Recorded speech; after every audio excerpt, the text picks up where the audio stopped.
Everybody. I wanted to do a video to kind of give you some very general background on everything we're talking about this week. So we're talking about browsers. We're talking a little bit about the makeup of the internet in the lecture, and I think the lecture is very, very good this week. But I wanted to go a little deeper, give you a little bit more information on that. So before we talk about what browsers are, what they do, let's first talk a little bit about the internet itself and what that is. Now, you're going to learn about the internet in the lecture. You probably have already if you're watching this video, and how the internet has been around for quite some time. And this was an initiative from the US government quite a long time ago. It seems like it was born out of the Cold War. This need to be able to communicate if all other communication went down. So this is kind of in a war setting or something like that. So this is kind of where the seeds of the internet were born. So what is it exactly? Well, it's kind of right there in the word internet, interconnected networks. So think about the network you're on right now. You're probably at home on a local area network, a LAN, right? So you have a modem, you have a router, and so that's what's allowing you to basically pick up the network on your phone in your home. And right, so that's your LAN. The internet is really just networks connecting with each other, millions and millions and millions of them all around the world. Your network connecting with the Brian Stratton network and with my network and the one that Amazon has, or ones that Amazon have, because they have a lot, or Netflix, or your friends over here or there, all sorts of other places. It's interconnected networks. So think about what we talked about a few weeks ago with hardware and software. Remember, hardware is all kind of the tangible stuff that we need in order for software to work, or software makes this kind of tangible hardware work. When it comes to the makeup of the internet, we're talking about massive amounts of hardware. We're talking about cell towers. We're talking about satellites. We're talking about, fiber optics going into buildings and into apartment complexes and things like that. And we're also talking about literally thousands and thousands and thousands of miles of cable. So it's interesting to think about how much of the internet is up because you have literally thousands of miles of cable running under pretty much every ocean in America that helps make the internet what it is. It helps to connect all these networks together. So the internet is all these interconnected networks.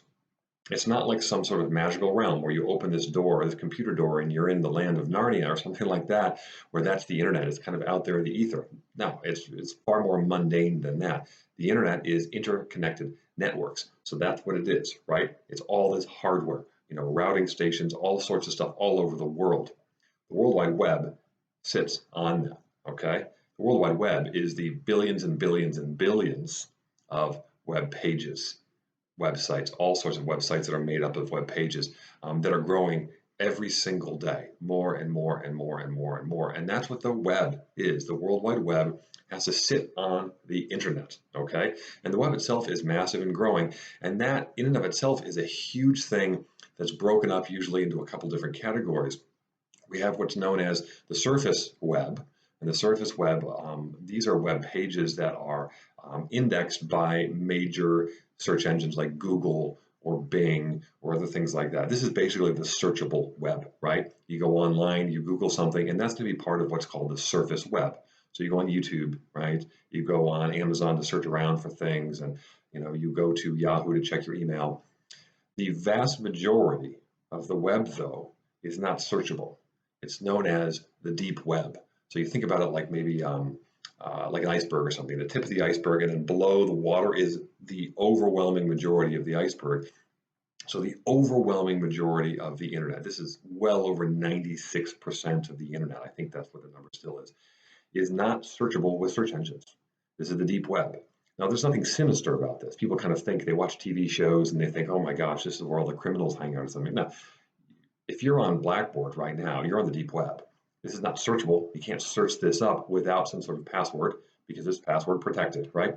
So is your banking information. So is all the social security information that the federal government keeps, right?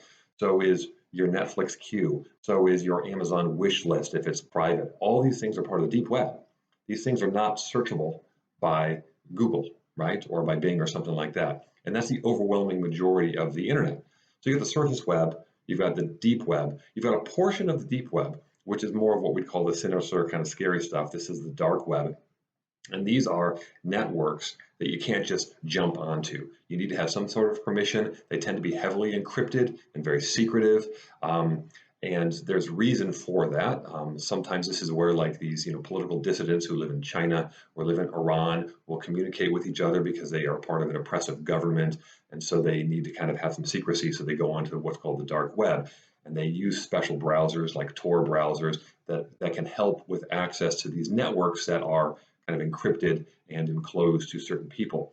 But this is where a lot of that kind of criminal activity that you hear about on TV, where people are, this is where it takes place, where people are dealing drugs or illegal guns, or people are dealing with people, human trafficking, things like that. This is where all the kind of scary stuff that you worry about with your kids, like, illicit pornography and things like that. This is where a lot of that can be traded, is on the dark web. No one really knows how big it is because it's not like a location or a place. It's different networks within the deep web. But you can't just somehow stumble upon that. Your kids aren't going to somehow accidentally stumble on the dark web and get into some sort of online, location for selling drugs or something like that. It doesn't happen that way. You have to be very intentional about getting there. So that's kind of the makeup of the web itself: surface web, deep web, and then this portion called the dark web. So that's something important to know because all of it requires a browser of some sort. So when you use Google Chrome, when you use Microsoft Edge, when you use Firefox or something, you're using the software to go and actually have your network speak to other networks.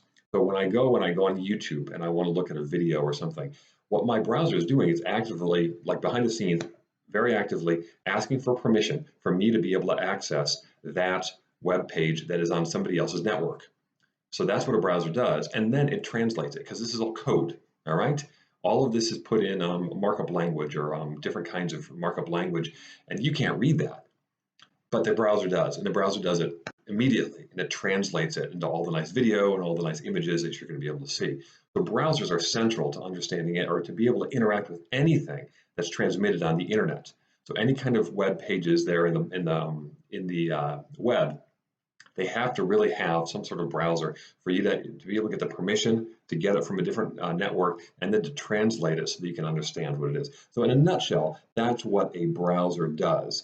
But in order to understand that, like I said, you have to have a broader understanding of what both the internet and the World Wide Web are. So I hope this helps. If you have any questions, if you're curious about anything, I'm really fascinated by all this stuff. Let me know. I'd be happy to, further this continue this conversation with you if there's anything you want me to go a little deeper on. So anyways, I hope it helps, folks. Thanks.